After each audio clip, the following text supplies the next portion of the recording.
आज असा रविवार, आज आणले आमच्याकडे तिसरे. हल्ली पावसात बोटी बंद असल्यामुळे मासे भेटणार नाही आणि मोठ्या माशांचा चव पण नसता. त्याच्यामुळे बारीक सारीक असं करमाड वगैरे असता किंवा तिसरे वगैरे खूप असंच आणतो आम्ही. तिसरे साफ करून आडवं कांदो जिरून ते आधी अर्धा तास लावून ठेवलंय. तिसरे कसे साफ करायचे याचा व्हिडिओ आधीच अपलोड केलेला असा चॅनलवर, नक्की बघा. कोकणी माणसाचं जेवण म्हटला की जेवणात पहिलो मान ह्यो नारळाकच असा. त्यामुळे तिसऱ्याच्या कालवणासाठी 1 वाटी खोबरा घेतलंय आणि त्याच्यात कांदो घातलंय आणि घरचो मालवणी मसालो जो आपण मच्छीच्या कढीसाठी वापरतो तोच वापरलो. आणि त्यापासून आम्ही तिसरे बनवतो. गरम मसालो खुबे बनवण्यासाठी गरम मसालो वापरतात. आणि जराशी हळद घालून मिक्सरला बारीक वाटून घेतलंय. वाटण कसा बारीक हवंय तरच कढी, आमटी, कालवणाक चव येता. एका पातेल्यात जरासा तेल टाकले फोडणीसाठी आणि कांदो घातलंय.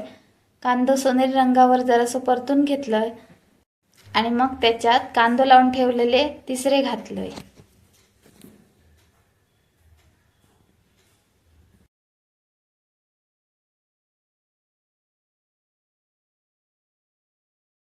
तिसऱ्यांका एक वाफ इली तशी बारीक वाटलेलं वाटण घातलंय आणि माका जेवढी आमटी हवी होती तेवढा पातळ करून घेतलंय.